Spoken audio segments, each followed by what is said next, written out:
Okay,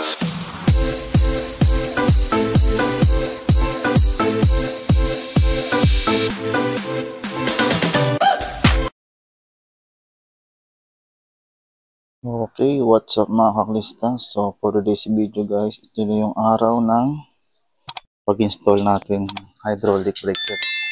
So wala na paligoy-ligoy, so unahin na natin dito sa harapan. Ayan, maluwag na yan para mabilis na yung video natin. Kyrie! Ayan, maluwag na yan dito. So tinanggal ko na rin yung dito. Ayan, at maluwag na rin yan para mabilis na tayo. Okay. So tara, let's go! O, tanggalin na natin muna tong kasi nga maluwag na siya. Hugot-hugot na lang yan. Pero pag nakasilikon kayo dito, medyo mahirap yan kasi itong Tektro ay kailangan ganyan siya.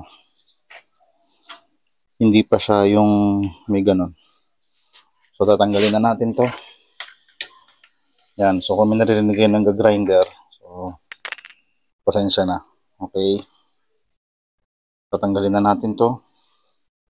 Papalitan natin yung sa harapan muna. Kasi mas ito yung madaling ikabit kasi yung sa likod. Kasi yung sa likod ay internal.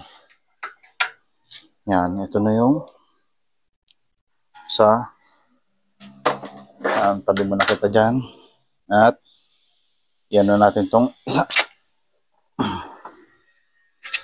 So ito na siya. Alright. Ito na yung M6100 natin na Biore. Okay. Medyo nagtitwist-twist lang to. Ganyan. Ganyan dito. So ganyan dito. Ganyan natin handle. So ganyan dito. Itong pasakuhan. Yan. Okay. Ganyan natin handle. Ganyan natin dito. Parang ay. Kita tayo sana. Okay. Yan. Okay. Yan. Ganyan natin sa gitna. Kasi meron dito. Nasa dito. Ganyan. Alright. So ito siguro. Higit naman natin ng kaunti. Ito natin. Ganyan dito yung mga ganyan. Ganyan. Ganyan sa mga yan. Tapos, ganyan natin. Kasi medyo tipis siya. So, syempre. Yan. Yan. Tapos yung, gusto natin ito sa, yan. Yan. Para dito yung cable niya. Nakayong ganun tipis. Ang ganyan lahat. Yan. So, ilan na for, para. Yan, try natin. Parang pangit kung nakatwist yung dito.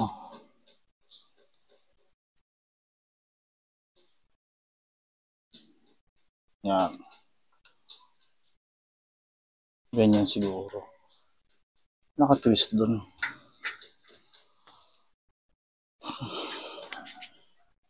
So, okay mga kaklista. So, kanina nakita natin medyo nag-struggle yung host natin. Pero ngayon okay na yan. So, basta idaan mo lang yan dito sa may ano, sa ilalim ng fork. Huwag sa labas. Okay? Kung ngayon, tatanggalin na natin to. Install na natin dito. Yan. Tapos, gamitin na natin yung bagong kasama dun. Pero dadagdagan natin yung thread locker kasi ito, tuyo na. Ito yung thread locker natin. Ayan yung code number, 243. Kung gusto nyo lang bumili, so hihilain nyo lang to pataas. Yan. May lock siya eh. Yan. Parang pag-ilay siya. Yan. Okay. Ang natin ito. Sa taas. Yan. Okay. Pati yung kabila. So, ano. Sige mo yung galing sa kapoy. Yan. Yan dito. Yan. Pati yung sinalin niya.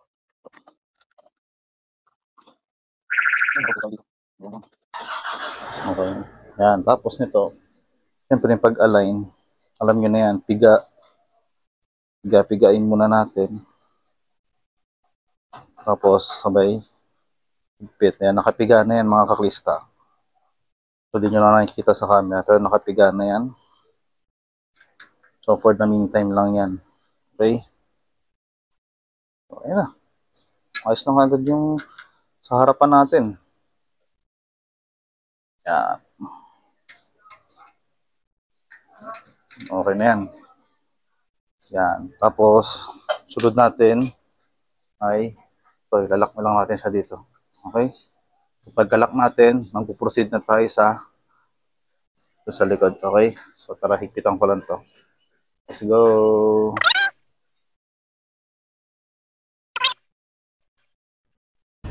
Okay. Dito tayo sa panglikod naman. So yung maluwag na yan, pati yun nandun sa ano, maluwag na yan. So ngayon is ikakat natin dito later kasi naka-internal siya, hindi natin siya ano. So yan, ikakat na lang natin siguro mga dito para mahugot natin sa ilalim. So para matanggal na rin yun natin yun doon. Okay, so okay, tara, tanggalin na natin siya. So let's go, tanggalin na natin. Although maluwag na to, ito is ikakat na lang natin to. So ito yung kasama dun sa mag-compress. Ito ang use niyan dito. Tuloy natin kasi yan. Uy! Okay. So medyo mag-ano yan. Tumalsik yung rubber niya pero andun lang. Kita ko naman. So ngayon, tatakpan natin to kasi ito ay hydraulic, no? So naririnig tayo, no? So yan. Internal kasi ito, hihilain na lang natin dito. Ang challenging dito yung pag ano ng internal yung para sa mamaya. Madali magtanggal. Hirap magbalik or mag-install ng bago. Lalo na pag internal. Ito tinatanggal ko na yung sa may brake. So isniluwagan ko na kanina para mabilis lang. So ito na yung Tektro natin. Siguro baka ikabit ko to sa trinks. Okay, so ito na siya. Tabi lang muna natin to. Okay. Alright, so okay na. Natanggal na natin to. So ang pinaka-challenging ngayon yung internal mamaya. So let's go. So okay. So ngayon, kakabit na natin yung sa likod. So ito na yung sa likod natin. Yan, M6100. Okay. Yan. Dito yan. Ang forma niya, tatanggalin muna natin tong block niya. Okay. Tapos, syempre, ito nga, nalagyan na rin natin ng Loctite.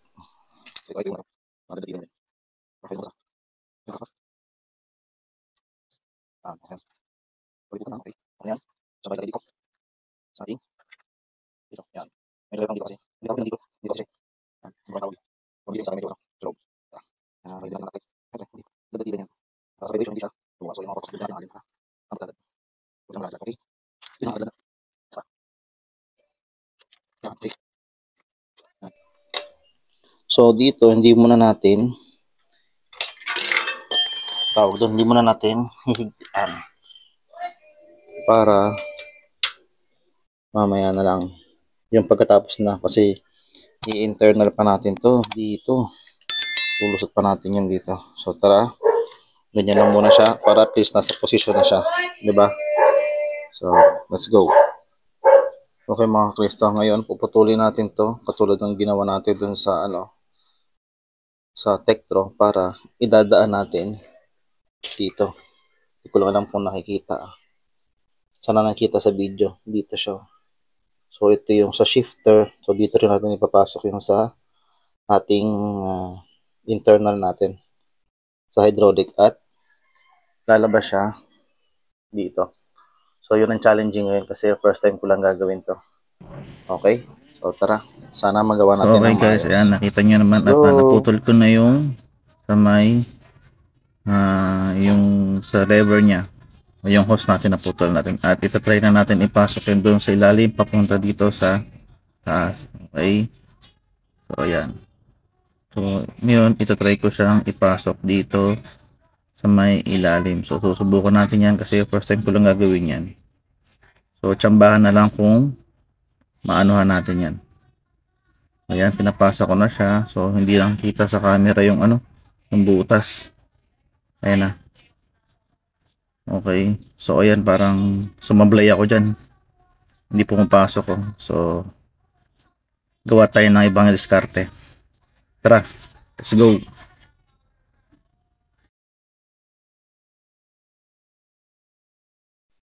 So ayun mga kaklista, so subukan ko ngayong itong diskarte ay alambre. Tama guys, alambre. Yan. So, nakasuksok na yan dito. Ayan. So, pagka ganun yan, hihilahin natin pag ganun. Kasi, kasya naman siya sa aking pagkakaano. So, dapat sundan lang yung tulak. Ito siya. Ano. So, ayan, kasya siya. So, habang tinutulak to, hihilahin natin yung sa taas. Okay, sana maging successful to guys. So, ngayon, focus tayo dun sa may taas kung lalabas siya dun. Okay, tara. So, tara, hilain na natin. Hila dito, hila yan. Tulak sa baba para sumabay. So, ngayon, titignan natin kung effective tong diskarte na to. So, dahan-dahan lang guys. So, ayan, medyo, ayun! Sesh! Okay na. So, hilain na, natanggalin na natin to. Okay lang yan kung may nagbawas kasi may oil naman tayo. So, alambre lang guys, nakasya dito. Okay, so, ayan. So, kung hindi siya advisable, so, pasensya na. Yan lang kasi nakita kong diskarte na pwede natin gawin. So, ngayon, hilain na natin to guys. So, ayan, successful. So, ngayon, ma-install na natin yung ano, yung, tawag dito, yung lever dito, doon sa ating, doon sa kanan. Yan, lalagay natin dyan ngayon. O, tara, okay na. Let's go. So, yan mga kaklista, yan, nakabit na natin yung dito. So, as you can see, putol siya. So, huwag niyong pipigain to. Kasi pag pinipinigaan nyo yan, sisirit yung oil dito. So, ngayon, tatanggalin muna natin to para pag-install ng bagong yung barb o yung olives niya. Okay? So, tara, let's go. So, ito, tatanggalin natin to. So, meron tayo dito ng ano. So, nalawagan ko na yan. So, ito yung kasama sa bleed kit niyang ECM-TV. So, ayan. So, maluwag na yan. So, tatanggalin na lang natin. Let's go. Okay mga klista, so ipapakita ko muna sa inyo yung sa mga barb niya. Kung naalala niyo yung sa review nung yung barb tsaka yung olive, so ito siya. So, di ba sinabi ko itong sa atin is BH90, di ba? Okay, so ito siya. Ito yung pinagputulan natin. Ayan, no. Silver siya yung sa loob. Tapos ito yung pang-ipit. So, ito siya yung kinuha natin, itong silver.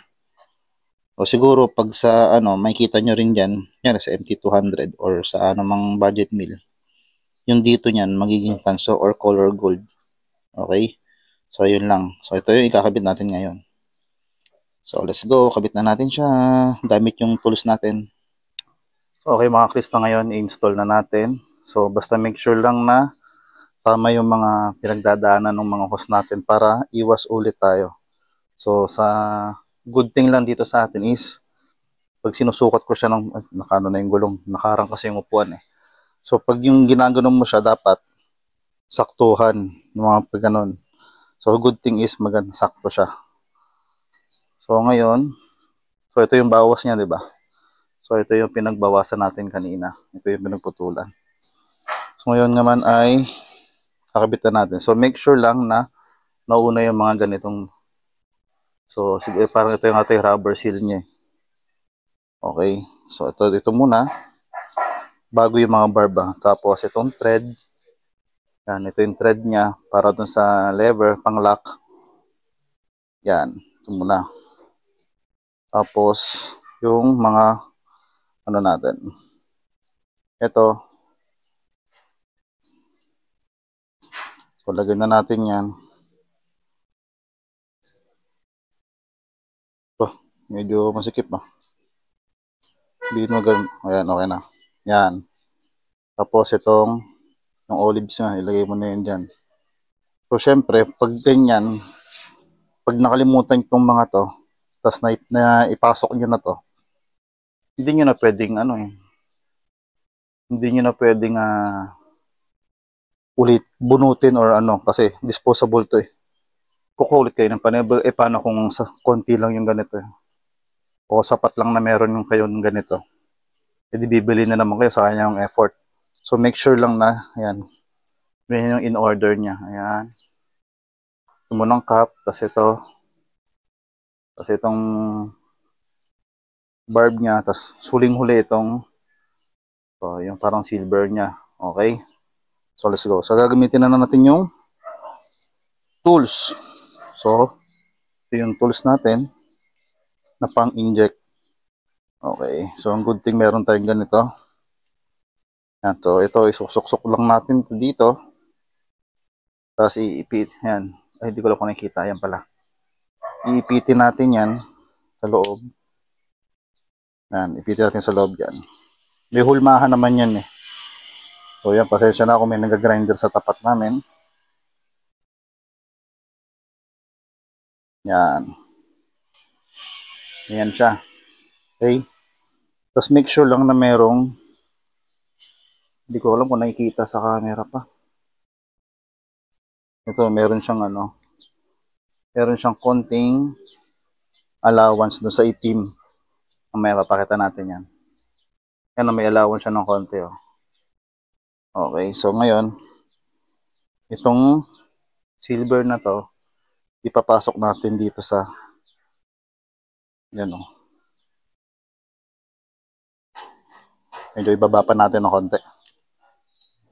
Or itaas natin to. Adjust lang. Para pumasok. Yan. So yan, papasok na natin to dito. Yan. So tapos, pwede natin uy, nahulog pa. Kaya lang So ayan na nga, kasi nahulog yung olive. So ito, proceed tayo. Ito na yung olive, di ba? Nakapasok na yan doon. So ngayon, itutulak na lang natin yan hanggang ma-reach na yung sa may hose. Para nakikita ng maayos sa video, no? Tutulak niyan paloob. So guys, ingat lang pala sa pagpuputol ng hose. Make sure lang na pantay. Kasi pag hindi pantay yan, hindi mag-i-swak yung yung mga olives natin. So yan. O yan, medyo dumidikit na, di ba? So basta yung lang, yung pag dumikit na doon sa may pinakanguso niya, goods na yan. O yan, okay na. Pwede natin i-release to. Tsaka to. So yun ang use ng tools na to.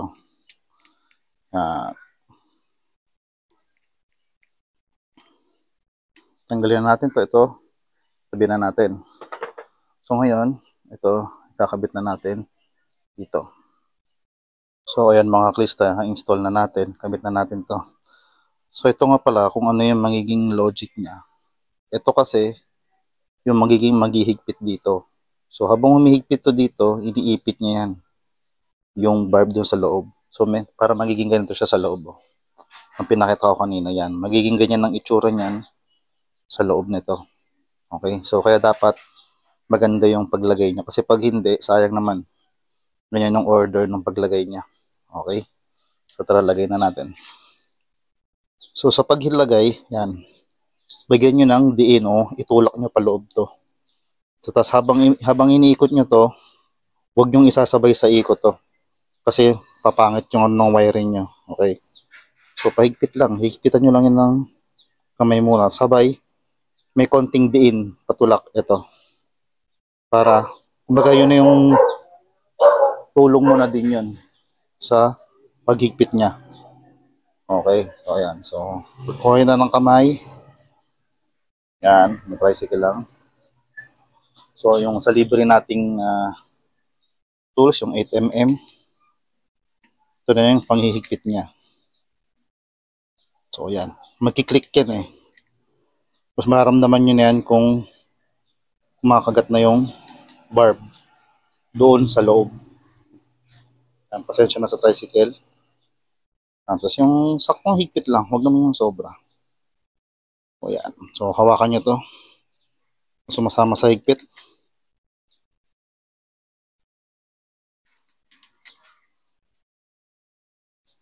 So, ayan. So, okay na yan. Tapos, tingnan nyo kung merong leak pag piniga nyo. Although, ito medyo, kasi nabawasan na yan.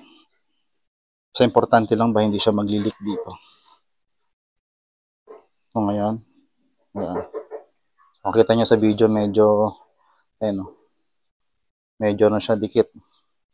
Gawa nung nabawasan siya. Okay. So, importante na lang mo natin is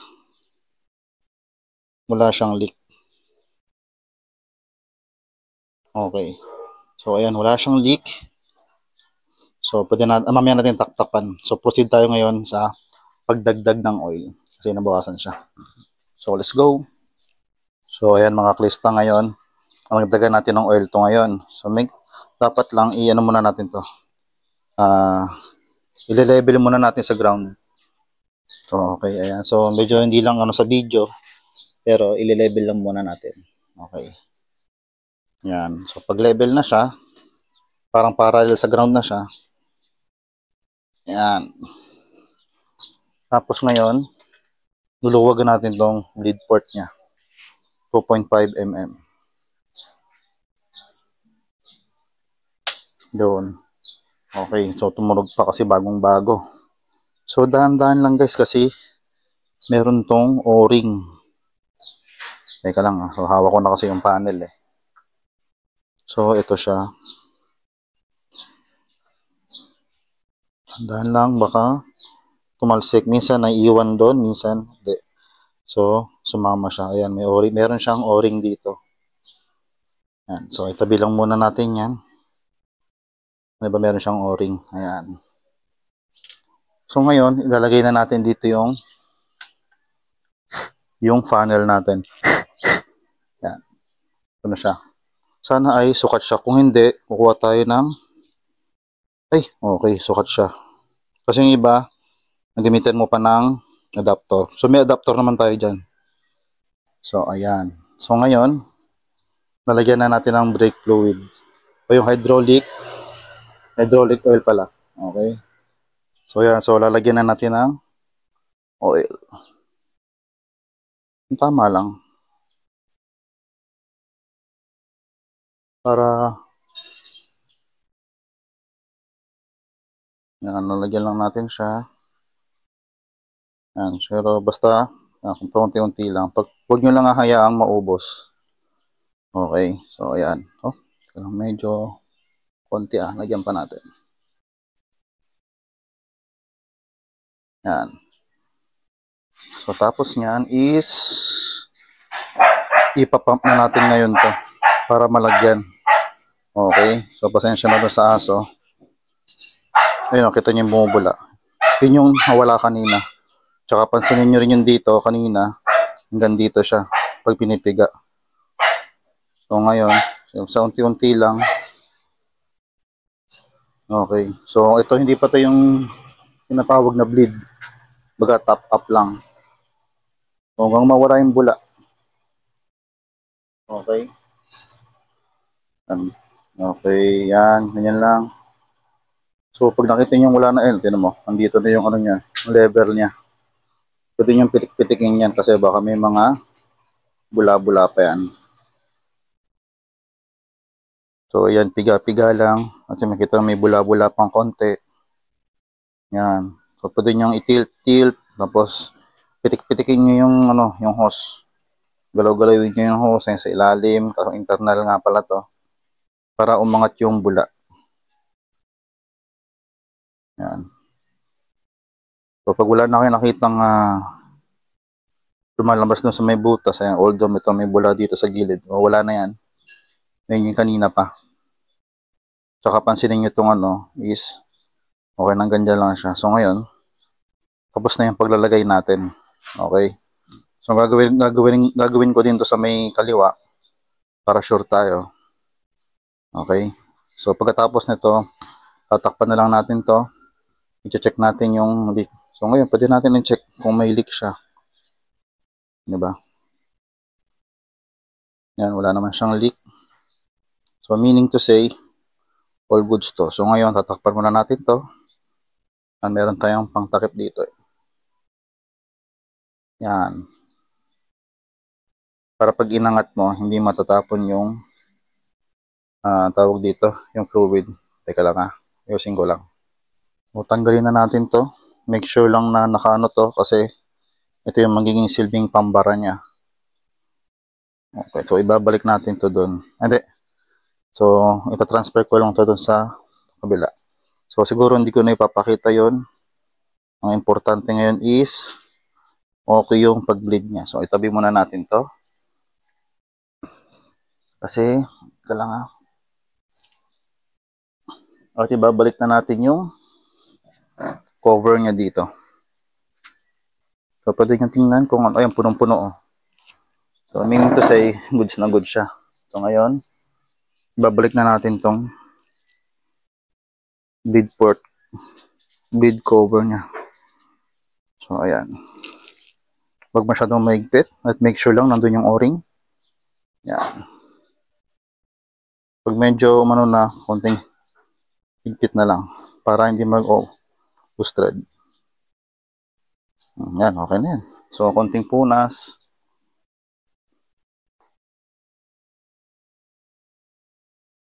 Yan, tapos i-check nyo ulit kung may leak dito o dito. So far, so good. Wala.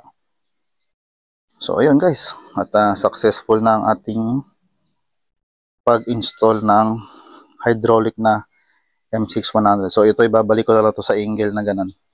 So, ayan, di ba? So, ayan. So, natapos na natin ilagay yung sa lever at na-angle na natin ng maayos. So, ngayon, ito na yung time para higpitan natin to.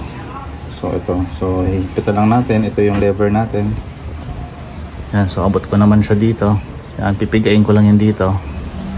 Tapos, align dito. So, alam nyo na yung pag-align yan. So, syempre, pakita na rin natin. Yan. So, piga-piga. Yan, gumagalaw, diba? So, konting ganyan. Yan. So, hold. Sabay, higpit.